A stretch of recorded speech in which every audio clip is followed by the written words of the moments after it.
Well, hello everybody and welcome to the Mind Body Studio. Thank you so much for joining me. I'm your host Tracy Lee, molecular biologist, holistic health coach, best-selling author and international speaker, menstrual cycle specialist for women and girls, and founder of the Divine Feminine Sisterhood. So you're going to be joining me every week and my very special guests as we cover a range of topics on health, relationships, spirituality, women's issues, self-care, science, and so much more. So sit down, grab yourself a nice warm drink, relax, and enjoy. We're so glad you're here. And welcome back everyone to another episode on the Mind Body Studio. And today I'm going to be joined by the beautiful Lisa Jones. Lisa is a passionate mental health advocate, mum, coach, yoga teacher, kinesiologist, wife, and has lived experience as a leader amongst many other things. She has walked her own path to healing through mental health challenges, toxic relationships, and physical health issues. After 2 decades, Lisa became very consciously aware and decided to deep dive into personal development. This sent her on a huge journey of studying various modalities and ultimately led her to reclaiming her own personal power.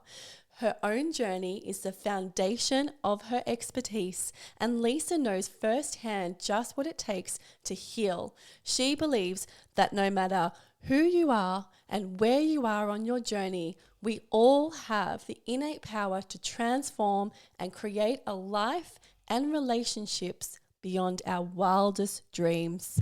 Hi there, Lisa. How you going?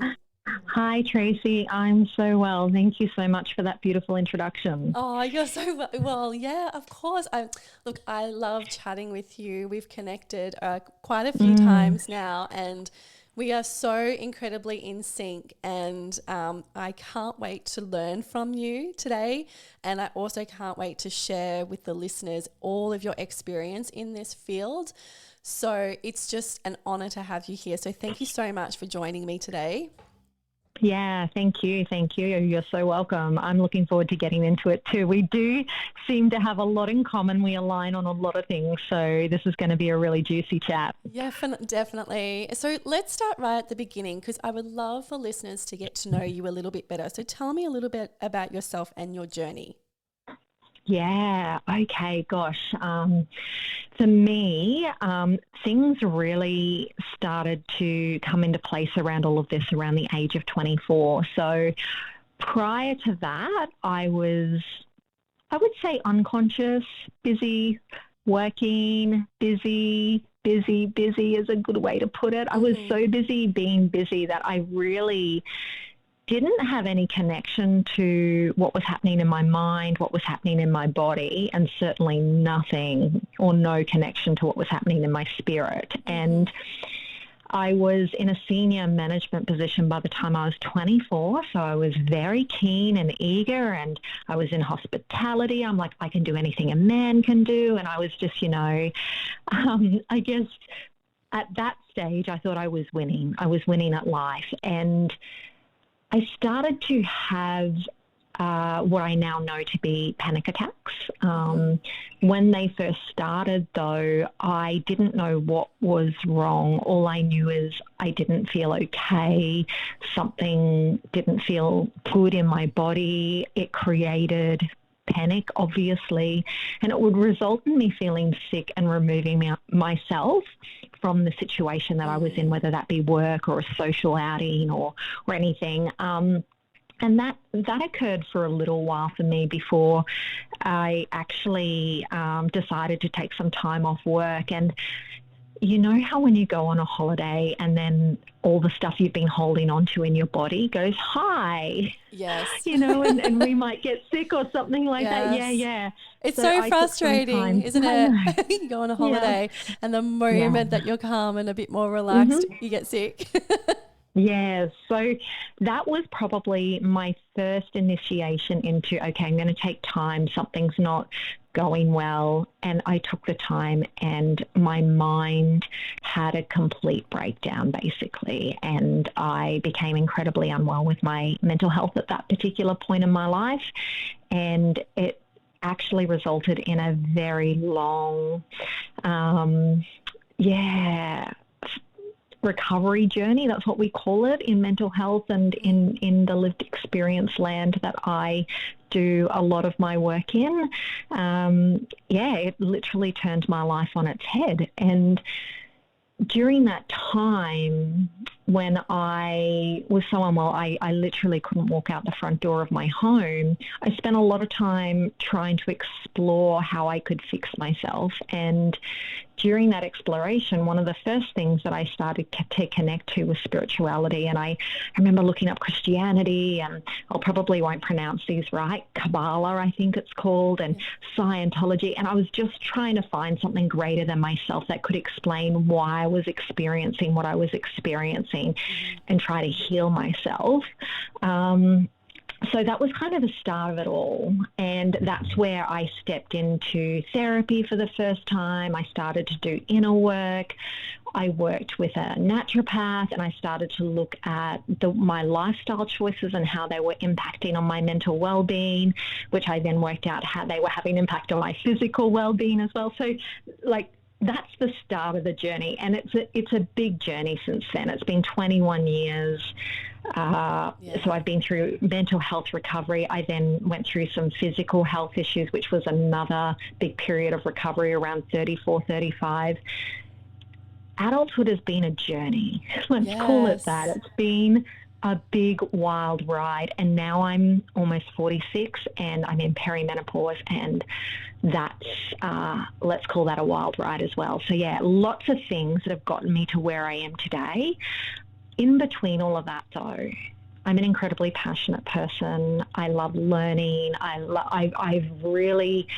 love personal growth, and I've brought that into what I do now as a coach, as a practitioner of many things, and also, as I said before, in lived experience leadership, and that sits in the mental health space, which I'm really passionate about. Gosh, everything you're saying I resonate with, because I can completely, yes, I did exactly the same thing, looking at different spiritual connections. And, I ended up at Buddhist temple. That's where my journey took me and started me through the journey of meditation. And connection with self and connection with body and letting go. Yeah.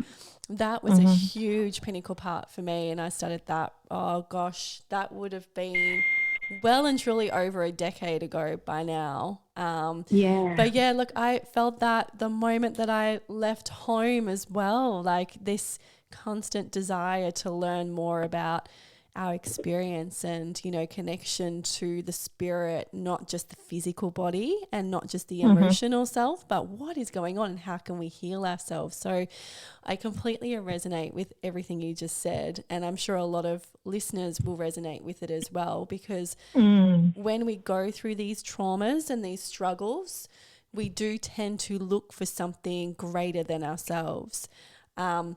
The funny and interesting thing about that is that we always find ourselves whenever we're looking for that, which I just find so ironic, but amazing at the same time. Absolutely. Yeah, absolutely. And the journey starts externally, right? Yes. Then it becomes a very internal journey as we discover, it's not about fixing what's on the outside. It's actually about reconnecting with what's on the inside. And that is so healing. 100%. And so today we're really focusing on this mental health journey that you've been going through. And I know that we briefly spoke just before we started recording about this amazing summit that you've just been completely invested in this week. So it's all very fresh for you, which is fantastic, because I know a lot of the messages that our listeners need to hear are exactly in what we're going to be talking about today. But perhaps we can start talking about what this means for women. And so when they are going through mental health issues, what is the first step that you look at to help them through these challenges? Absolutely. So when I've worked with clients, particularly when it comes around to mental health and well-being, and the beautiful women that I've worked with, one of the first things that we actually do with each other is a little bit of connection to body. Most people are disconnected from their body. I certainly was in those early days. I had feelings that I would disregard, so it might be a little bit of somatic work. It might be a little bit of, tell me how you're feeling today and where does that feeling show up in your body? And just doing some really gentle invitation into what the body might be feeling like at any particular point in time and how that's connected to our emotions. From there, we dive deep. We dive deep into core childhood wounds because we know that a lot of the things that we go through as adults are really created in that first 7 years of life. So we definitely then dive deep into some of that inner child work. We look at some of the core wounds around worthlessness and abandonment and powerlessness. And then I move from there into values and alignment with values. And this sounds really simple when I outline those steps. However, it's so powerful, and usually that would happen over a series of about probably the first 6 sessions where you're really getting to know each other, getting to know the client, and they're getting to know themselves, where they start to have that moving piece where it's like, because most people, if they've never done inner work before, they've never done therapy before, weren't raised by a conscious parent who has had these practices, really don't have that connection piece with themselves. So it's so important to start there and have those connections with self. Does that make sense? 100%. And the one thing that I've is jumping out at me is values. Because, we can go through a lot of our lifetime without actually sitting and reflecting on what our core values are, because, we're going through relationships, and not just with ourselves, but we go through relationships, and especially in our younger years, when we're kind of navigating the world of partners and living together and breakups and all of those things. But I don't actually ever remember sitting down in my early 20s, so late teens, early 20s, when all of these relationships were happening, and actually thinking about my values and the partner's values and if they're actually aligned. So you not waste, but I mean, you learn a lot through those relationships. But a lot of time, I guess, in essence, could have been saved if you are kind of looking at your value system. What do you think of that? Oh, I absolutely agree. Most people don't know what their values are if they've never been raised in a way to look at them. I certainly wasn't. So, very typical of what we hear from a lot of people that come into this work is, I was, if I had a feeling that was like, go to your bedroom until the feeling's over. Yeah. You can come back out and rejoin the family, things like that. Whereas, I'm so grateful for what I've learned and now what I my parenting as well. So, I do talk about values. I do talk about those kinds of things. And I hope to, what's the word? I think there's a word called, intergenerational trauma, but that's not the word I'm looking for. But similar to that in the sense that I'm breaking that pattern, I'm breaking that cycle now. Yeah. And hopefully, my son will take forward a very different way of being in himself, in relationship with himself, and also in relationship with others. But I certainly wasn't taught to be in relationship with myself, and I did not necessarily learn the skills of how to be in relationship with others. In fact, the first relationship I ever went into at 18, or what I'd call like the first love relationship that I was in love with this person. It was actually a domestic violent relationship. So, more in the emotional sense, because I had no connection to what relationship was supposed to be, or I hadn't learned that, and not at any fault of my mum or dad. Like they're lovely humans. They did separate when I was very young. They both remarried and had family in those second marriages. There was a part for me where I became displaced in that. No one's fault really, but just kind of that lost in the middle of the two new families and big abandonment wound, huge abandonment wound. So I go into relationship and I just want to be loved. I want to be loved so hard, but I don't actually know what love means. So I'm treated in a way that I know doesn't feel loving, but this person tells me that they love me. So I believe that this is what a relationship is. It was my first one. I had nothing to compare it to. Yeah, wild, right? It is really wild. And it's got me reflecting on my own journey as well. You know, like I didn't have a father. I never met my father. So I didn't have that male role model. I just had my mum, and my mum had so many mental health problems that by the time I was 12, I ended up going to, I had moved around to different aunties' houses through the course of that time as well. And then by 12, I was moved to my aunt to live with her through high school.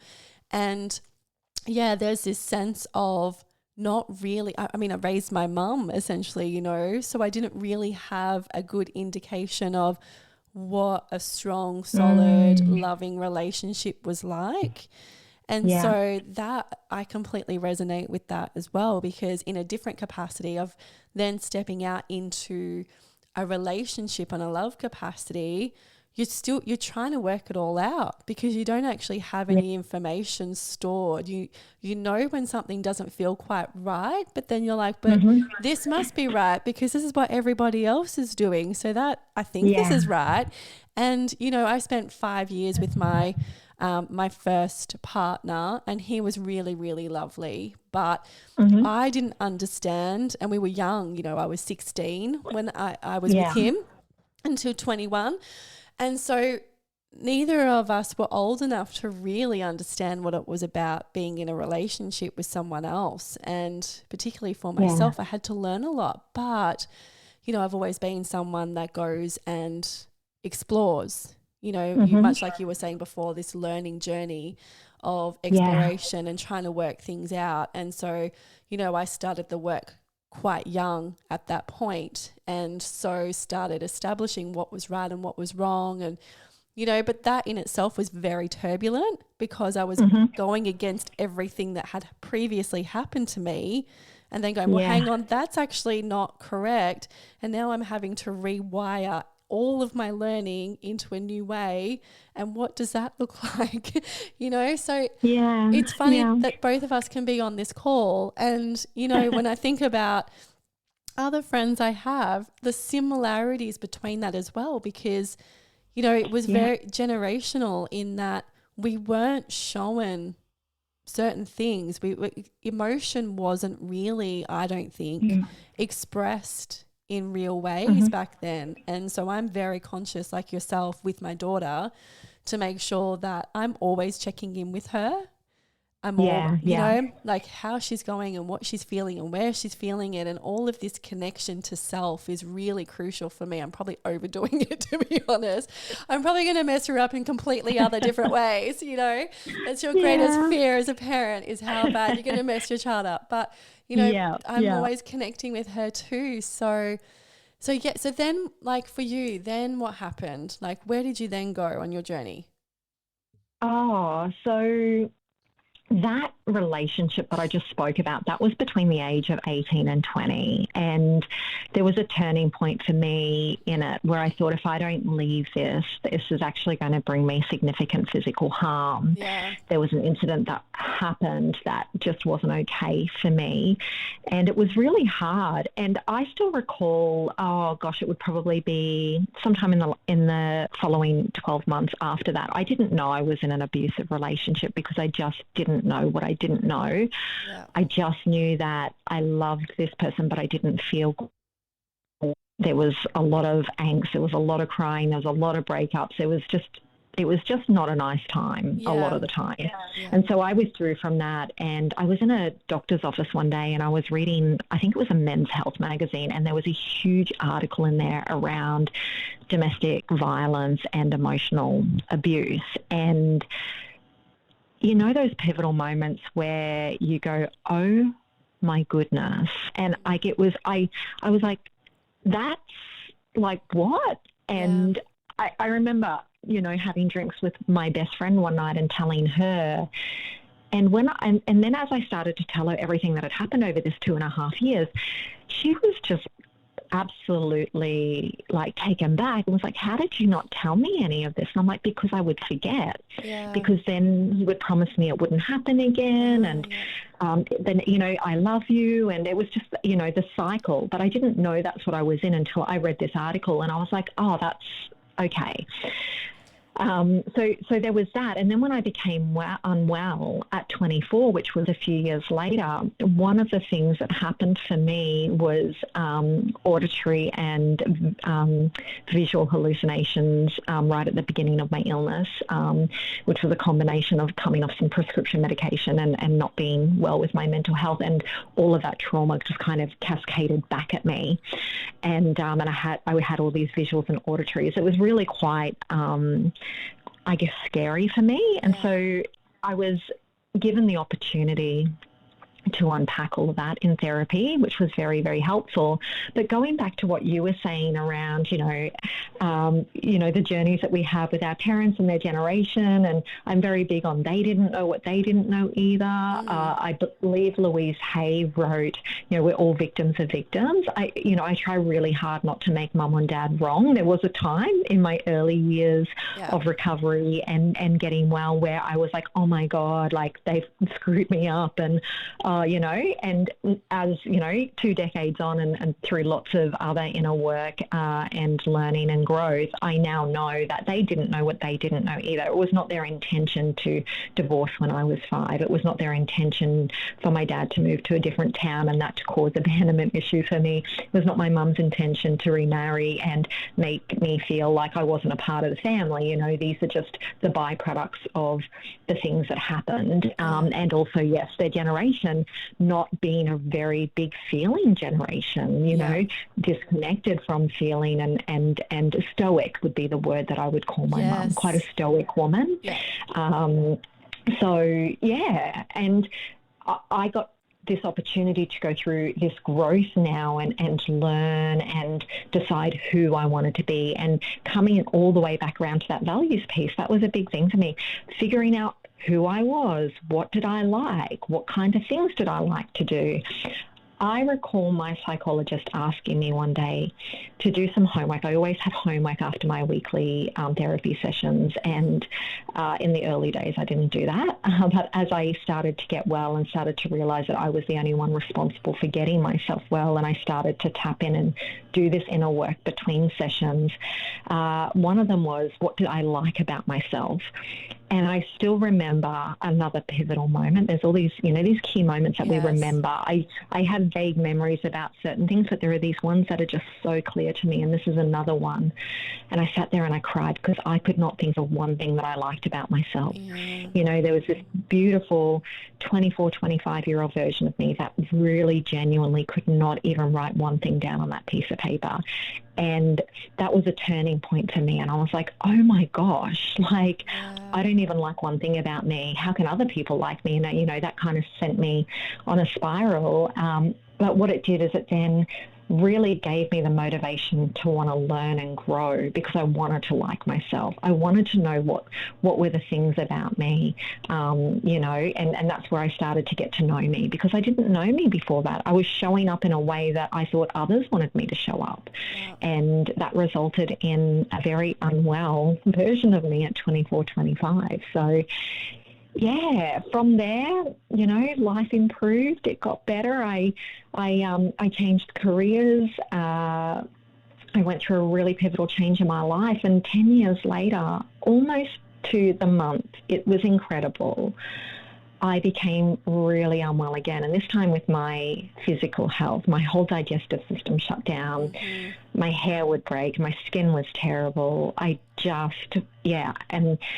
I ended up having more time off work. Obviously, that impacted my mental health and well-being again, and that's where I really started my journey into integrative medicine and learning about mold, the impacts of mold. I have a condition called pyroluria and the MTHFR gene mutation. For those of you who are on their own integrative journeys will know what I'm talking about. You would know all of this through the practice and work that you do. And that was another really long recovery journey for me in many ways that brought me into deeper connection with spirit, to meditation practice. That's where I started to study yoga and started to feel really connected in a different way. So it was like I went through like version 1 up leveling in my mid-20s and then version 2 up leveling in my mid-30s. And it wasn't something that got cured overnight, much like in my 20s. It took years of dedication, years of willingness to learn, do things differently. And the result of that is some of those qualifications you talked about in the intro, you know, yoga teacher, kinesiology. I'm also bioresonance trained and lots of different things. So because I became really interested in learning these alternative modalities, because for whatever reason, and I'm probably not alone in this, my body doesn't respond well to harsh treatments. Like, it didn't like the pill. It doesn't like things like antibiotics. It's very sensitive. Are we the same person? We could be. Because I literally got tumours from taking the contraceptive pill. I had to stop in my early 20s. Oh, wow. Yeah, I had what was called a focal nodular hyperplasia, which is like it's benign tumour on the liver, but it was the size of it was the size of a golf ball. And so I had all of these weird things happening with my body, and I'm listening to you because I'm like, oh my God, we're living like not the same life, but kind of the same life here. But like the sensitivity that I had to medicines and treatments and things, it didn't work for me either. And I had to go down the natural path and explore and research and do all of those things.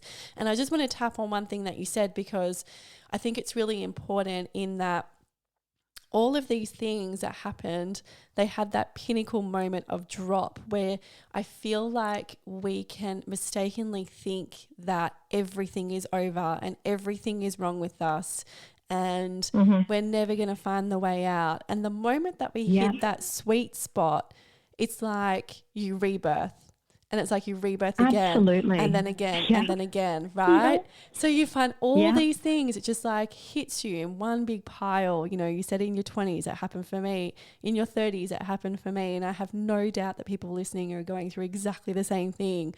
And it's this self journey of exploration. And this is what you find, the juiciness at the end of this is all of the amazing things that you find and the healthier you become every single time. And I'm literally living through that myself again right now in my I can't say early 40s because I'm 43 turning 44 soon, but going through this process myself again in my 40s like I did in my 20s and 30s of hitting that moment, that sweet spot again where everything is happening. My hair's falling out, my cortisol's high, like there's so much stuff going on, but I know the juiciness is right there. The juiciness is like right there. I can see it, I can touch it, I can smell it, I can taste it. And I think that is the most beautiful way to kind of see this journey as well, in that it is, you know, life is a journey, and I definitely didn't know that or appreciate that before I went through what I went through at 24. And I'm so grateful. You know, there have been many times in my life where I've been through really hard shit, and also in my childhood. And I put them all in boxes until I was 24. When I was 24, my mind was, I guess, saying to me, you can't put that in boxes anymore. We're going to deal with this. And at 34, 35, when I went through the physical health stuff again, it was like, nope, you've got more to unpack. And I was forced into really facing myself.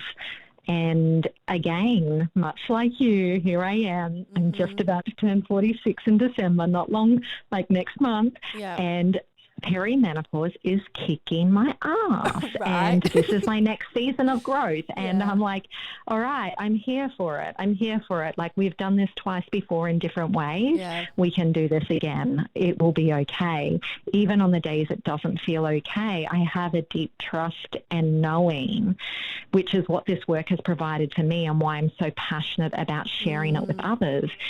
I have a deep knowing, even on the days I'm not okay, I know I am okay. And that might sound like a contradiction. There is so much strength and resilience in learning how to be comfortable when you're uncomfortable. It is one of the best skills that I've learned as a human living the experience that I'm having in this life. Like, it's without it, when I was 24, I think about what I went through then. I had no idea. And I genuinely believed I would never make it through.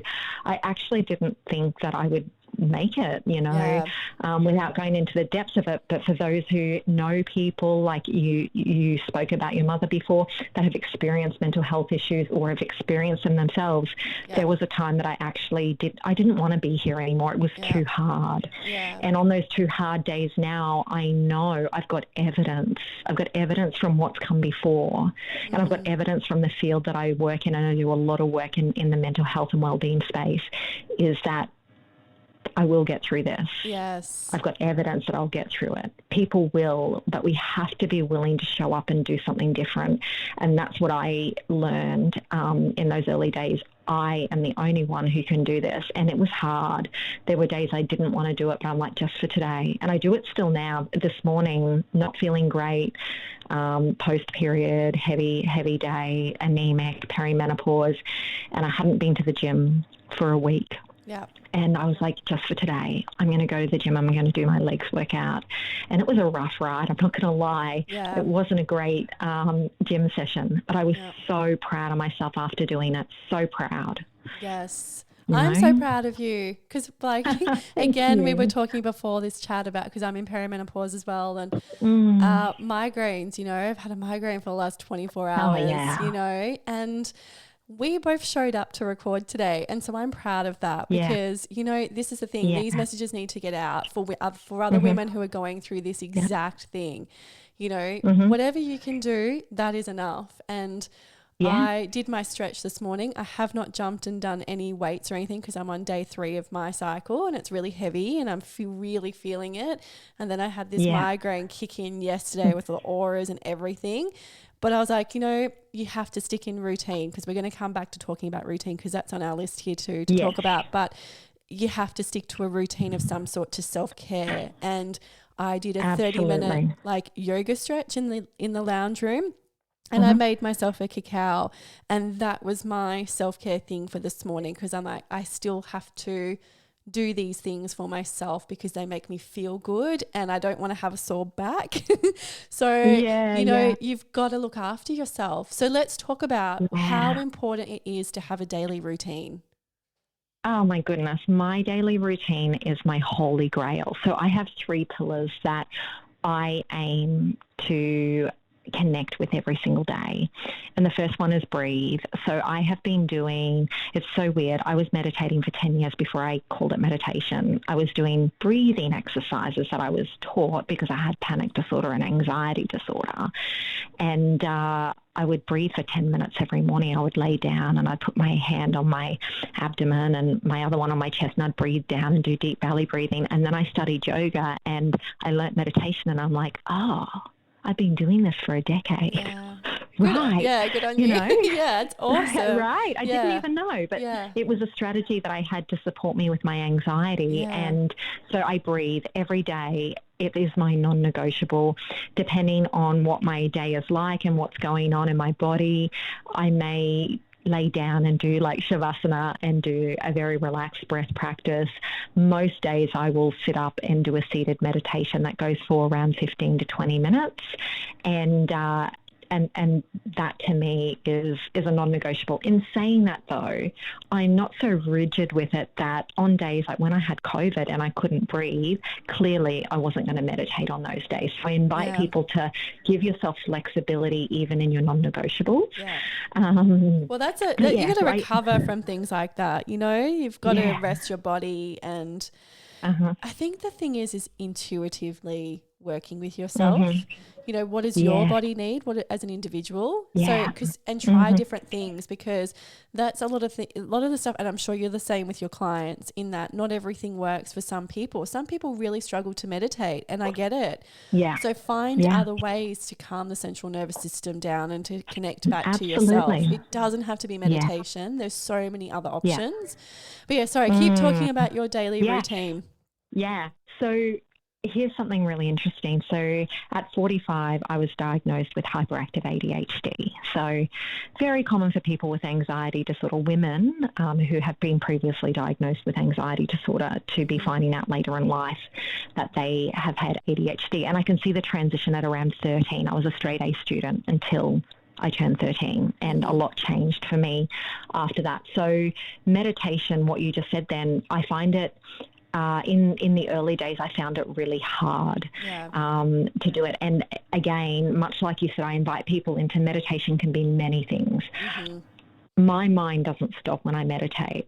My mind does not. So I have developed a meditation that works for me, and it starts with tapping, because I like to move my body, and then it usually involves some sort of mantra, because I just need to have my mind involved in some way. Otherwise, I'm off planning the day, and I'm like, I've written my next post and I've done this, and all these things are happening to me. So it's okay if your mind doesn't stop in meditation. However, find a way where you can connect to your breath, whether that be seated like I do, through tapping, it might be a walking meditation and mindfulness. There are so many different ways.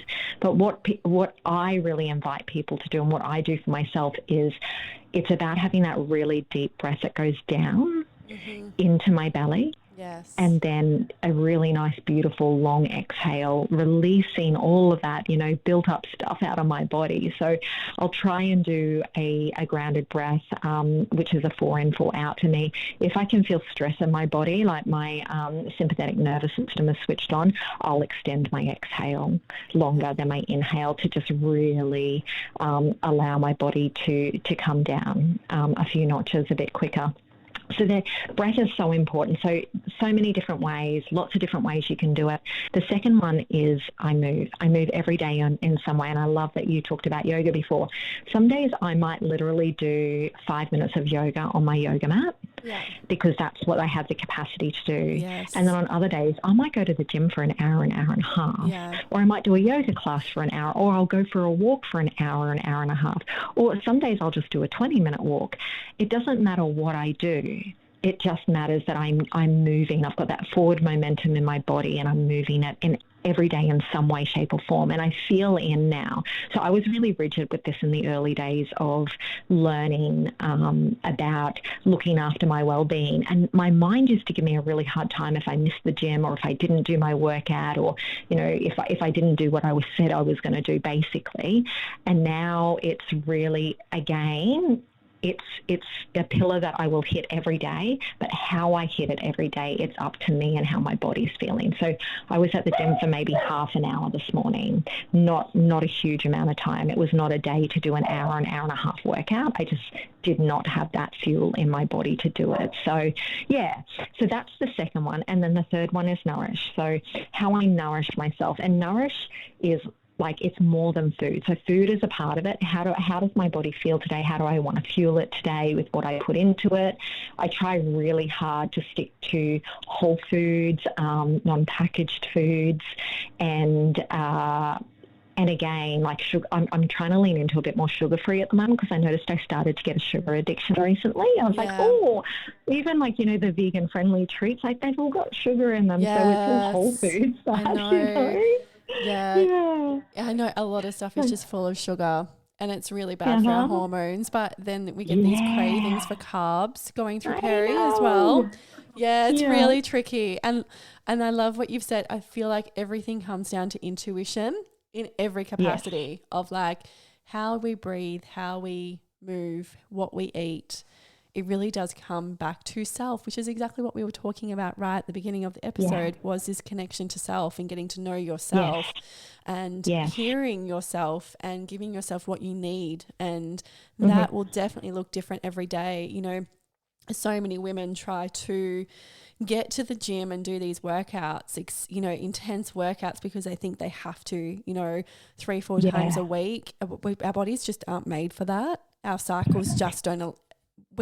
We can function in a healthier way by listening to exactly what our needs are. And that does mean slowing down sometimes and doing these gentler exercises. So I'm so glad that you said that as well, because that is really, really important to let go of these expectations of ourselves and the pressure all the time to be a certain way and to feel guilt when we don't hit certain things, or that we're letting ourselves down or we're letting other people down. And that kind of leads me to the next point that we were going to chat about, which is making yourself a priority and putting your needs first. So I'd love for you to talk to our listeners about that. Yeah, absolutely. And this fits into that Nourish puzzle as well, right? Self-care, looking after ourselves, is actually nourishing our body and our mind and our spirit as well. So, and that's why I said before, it's not just about food. It is about so much more. Nourishing ourselves means truly leaning in and looking after ourselves. So I'm a big believer that self-care and putting ourselves first is not selfish. Now, growing up and throughout my life, many people have said to me that it is selfish to put yourself first. And I know. And I will only ever put myself first now. It's taken a long time for me to be comfortable with that. And obviously there is, again, that flexibility in it. I am a mother, so I have a child. Well, he's 16 now, but I do have a child to look after. I have a husband. I've got a dog. So, you know, I don't mean selfish at the cost or the expense of others. Yeah. But I do mean at the expense of yourself. So I no longer self-abandon my own needs and what's going on for me. And an example of that might be, and I've just got the most beautiful husband. He has come through his own big journey of things in life, and we met through doing coaching academy some years ago. So he was very much doing the work and I was doing the work, and we just happened to be at the same academy doing the same qualification at the same time, which was fabulous. And I can be really honest with him, and he doesn't make me wrong for it. He will listen and he will say thank you. So I will say to him, for example, this is just an example I'm going to pull out so that people can understand the concept of being that honest and having it received. But say for example, like he wants to do something with someone that he knows, but I don't know these people. I'm quite introverted. I am highly sensitive. I take on a lot of energies. Like going to a shopping center is can be a really debilitating exercise for me sometimes. And so I can say to him, you know what, like if I go to that thing all day with you and those people that I don't know, I'm going to have to mask up all day, and that's exhausting for me. I would rather you go, have fun, and I'm really comfortable staying home and being in my own space and my own energy, because that's not really my thing, that's your thing. And it might be, say, concert. He loves music. He's a musician. He loves music. He's an extrovert, so he gains energy from being in, places with lots of people, and I deplete in energy, and he'll just say, okay, I got it. And I might say to him, how important is it to you? How important is it that I'm there? And he will say, it's a 1, it's okay, honestly. Or sometimes he'll say, you know what, that's an 8 or a 9. I go, okay, how can we now meet in the middle on it? And that's what I mean by I'm not compromising him, but I'm not compromising myself either. And it's so beautiful to be able to be in a space where I can do that and not be made wrong for it. And I invite other people to do that as well. When we first do it, and look, I was a people pleaser, so like full disclosure, massive people pleaser, didn't like to say no, everybody else came before me at my own detriment. So when I first started putting myself first, it was uncomfortable, and my mind would make up all these stories, telling me that people wouldn't like me. They would think I was selfish. That selfish word would come up, all of the things. And over time, what I realized is my people, my crew, the people that love me for who I am, not what I can be for them, they don't mind. Yeah. They want me to be honest. They want me to be in my integrity. They love me because of my authenticity. Yes. Yeah. And so it's a thing that's happened over time. But honestly, if I could say to anybody, putting yourself first is not selfish. You can't pour from an empty cup. And I used to do that all the time. And the result was mental health issues, physical health issues, and all the little bits and pieces in between over the last almost 46 years of my life, where I put others before me. And it didn't serve me, and I think there's a place for, helping others. I am of service. I work in an industry where I'm of service to people. I love being of service to people on my terms. Does that make sense? Oh, yeah, all of it. I'm just I'm just nodding my head. Yes. Because, a people pleaser is like, geez, I have just people pleased all over the shop, and it has always been to my detriment, because then I just completely exhaust myself, and then I can't follow through on anything for a while, because I have to shut down and put myself away and have time out, because I've just overstimulated myself. And I'm exactly the same. Christmas shopping, I don't do shops at all in December. It's really funny. I will never go into a shopping center in December unless I absolutely have to, like to take my daughter to the movies or something like that. But I cannot be around that type of energy. It's too much for me. It's full on, isn't it? It is it is unreal. Like, I can go in, I can be feeling amazing. I can walk into a shopping center, and then an hour later, I am like a shell of myself. I'm like, I've been there with my husband, Stu, and I'm like, I need to leave, and I need to leave now. Like, I literally can't be here for another minute. And again, because he's such a beautiful human, he's just like, yep, okay, let's go. Yeah.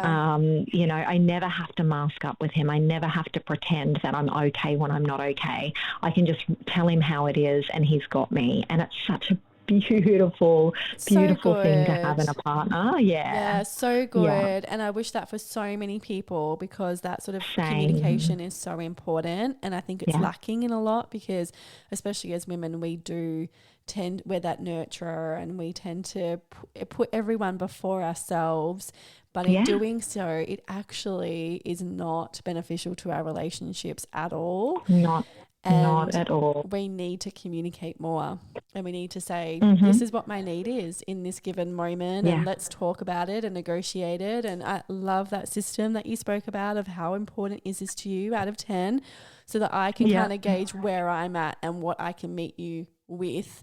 And that is so crucial, because it is. Yeah, in my past relationships, that's what I've done, is I have people pleased, and I have gone along with things because I felt like I had to, and I've burnt myself out completely, and absolutely, it just doesn't work. It doesn't work. So I've done the same thing. I've done the same thing multiple times. Yes, I'm learning a lot about that right now, and it's so funny that because I talk to my clients about this all the time: prioritizing self, people pleasing behavior, yada, yada, yada, yada, right? But I'm still fine tuning all of this myself, and I'm having to check in with myself all of the time with boundary setting, because that's one of the things that I've had to really work on, is setting boundaries with people, because I actually love to be of service, and I love to give, and then I can overgive, and I'm like, oh my gosh, I've overgiven. So I have to work out like what my own limitations are, what I can provide, and if providing that is actually going to push me over the edge, and perhaps maybe I shouldn't be doing it. So I totally get it. Yeah, I resonate so much with that. Boundaries is another really big topic in the coaching sessions that I do with people. Yeah. And, what's really interesting about boundaries is often people have this misconception that a boundary is something we say to somebody and they have to do what we say, and it's not.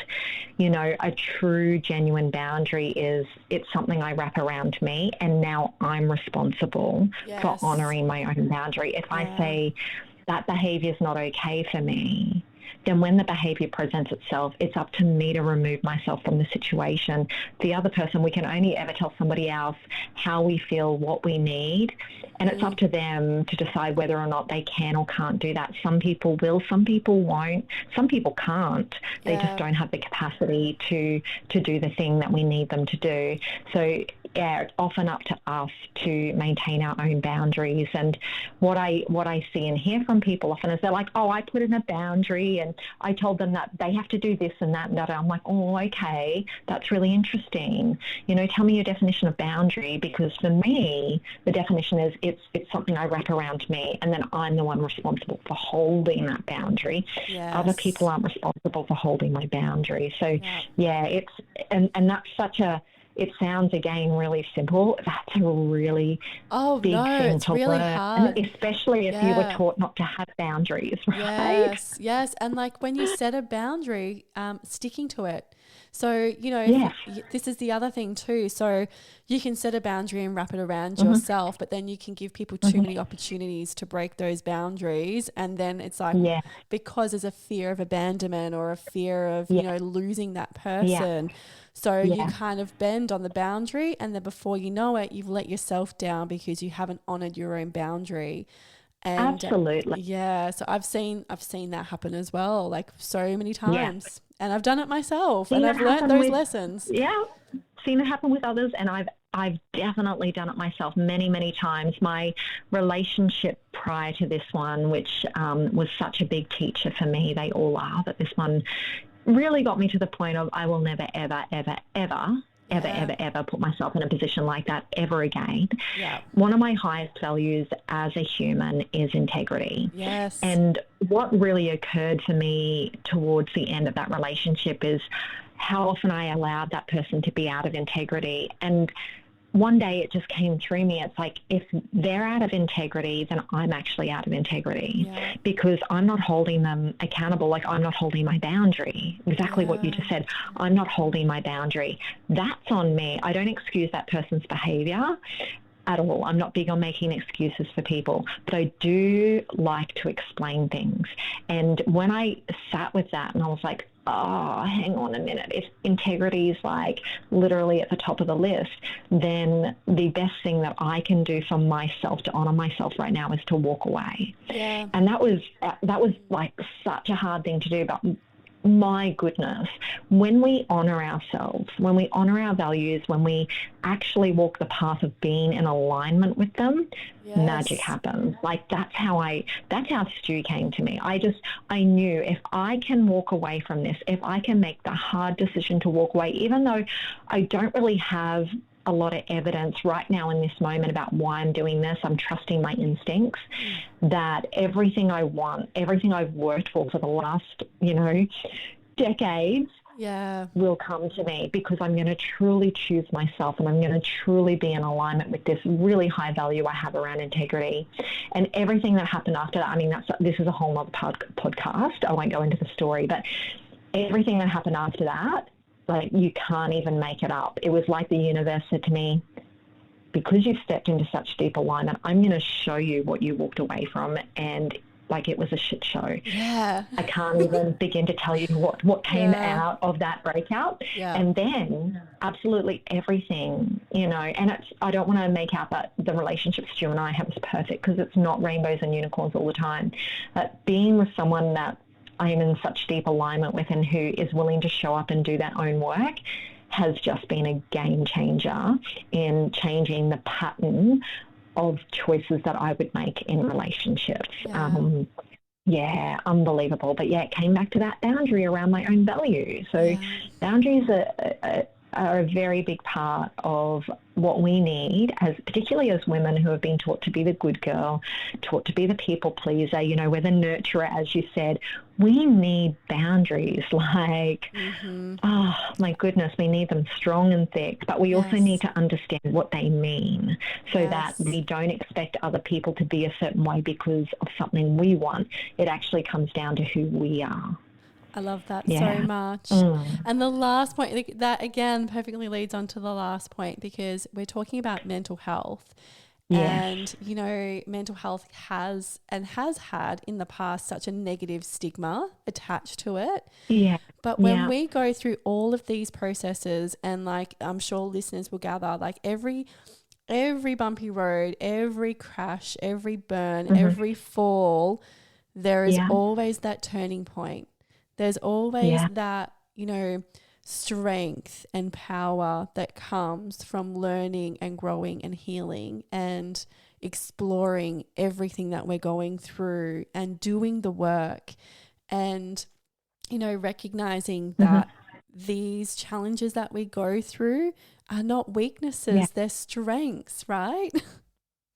They absolutely are, you know, they absolutely are. And I had so much shame in the early onset of my mental health issues in my 20s, so much shame. I felt so weak. And what I have learned and taken from that experience and all the other experiences I have been through and will probably continue to go through in this thing called life is it actually takes an incredible amount of strength and courage to move through anything like that. Like, it is so courageous. And for anyone who might be listening that is going through something, feeling like it's insurmountable, I would say to them, you can get through this. Not only can you, it is probable you will get through this. There is so much evidence that we can get through things. We are incredibly resilient. We're incredibly courageous, and it is not weak. You know, put one foot in front of the other, show up for yourself, do the work, start a daily practice in a way that feels good for you, lean into what self-care feels good for you. You know, research, you know, we have so many resources available to us today. There's so much out there that's available. Link in with a coach, link in with a therapist, whatever it is that you feel most aligned to, and be willing to show up and do the work. And I can guarantee you it's not going to feel better overnight, and it will feel better in time if you keep showing up and consistently doing the thing. There was a time where my whole job over 2 decades ago, because I was off work for a very long time, was to get up and to have a shower. And to do my affirmations in the mirror, to get on the treadmill and walk, to watch a show that would make me laugh. Like, literally, that was my schedule. It was all things to help my mental health and well-being, to take my supplements, to see my therapist once a week. And I absolutely thought nothing is ever going to change. But the truth is that when I look at the couple of years of my life, the changes sometimes were small, but they were there. You know, and for those women who are our age that are going through perimenopause, we're all going to be challenged with our mental health during this phase of life. We have hormones going here, there, and everywhere. So do the things, you know, if you follow, you know, some of the greats like the Lara Brydens, and, you know, you will know that those pillars, everyone speaks them in a different way. And I'm sure you've got your own as well that you teach to the incredible women that you work with. Find your way through them and lean in and be consistent. Not so consistent you're rigid. Allow yourself flexibility, because we're on these cycles that change every day. But, like, lean in, do the work, and trust yourself. Like, you know, trust.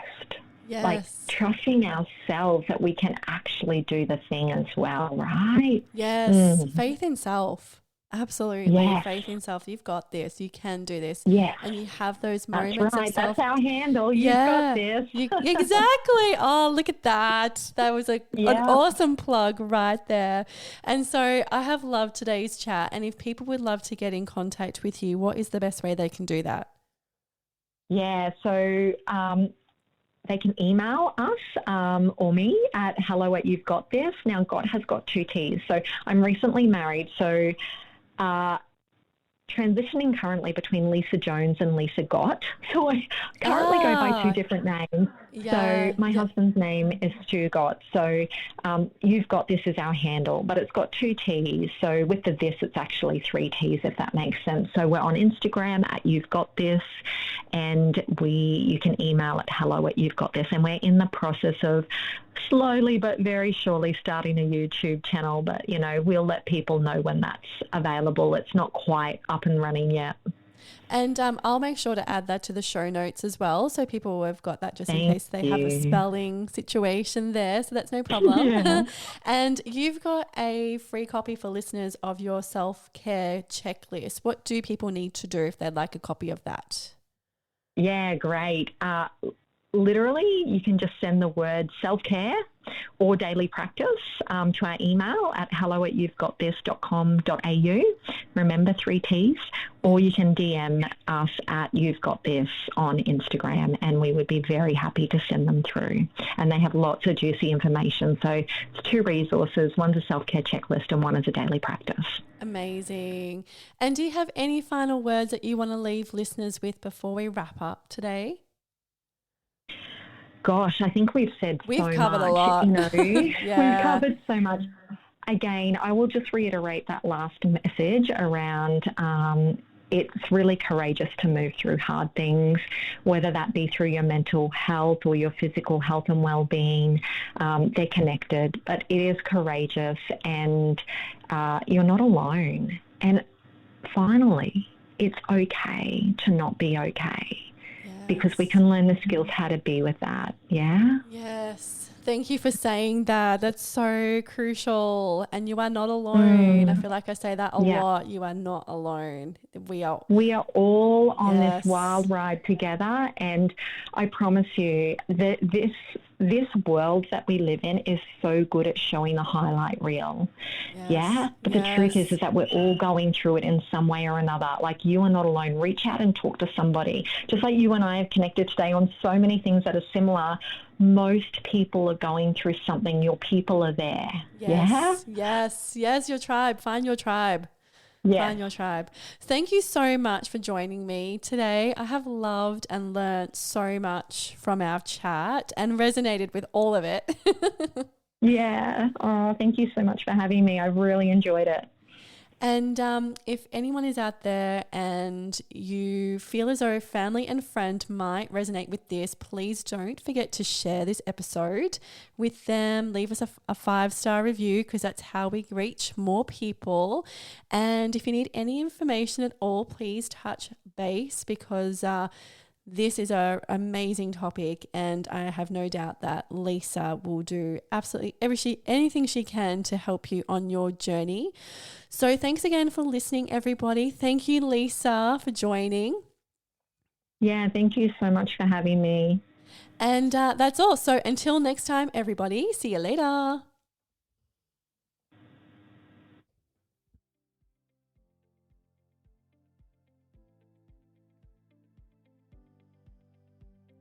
The information, views, and opinions expressed on this podcast should not be used or treated as a substitute for nutritional, medical, psychological, or other advice by a qualified health professional. Hosts and guests in this podcast express their own opinions, experiences, and conclusions, and nothing in this podcast should be used to diagnose, treat, cure, or prevent any medical condition. All information and advice provided is for general well-being and does not take individual cases into consideration. Neither Tracy Lee or any sponsor endorse the opinions, views, or conclusions expressed or shared on this podcast. Tracy Lee takes no responsibility for any symptoms or consequences as a direct or indirect result of this podcast.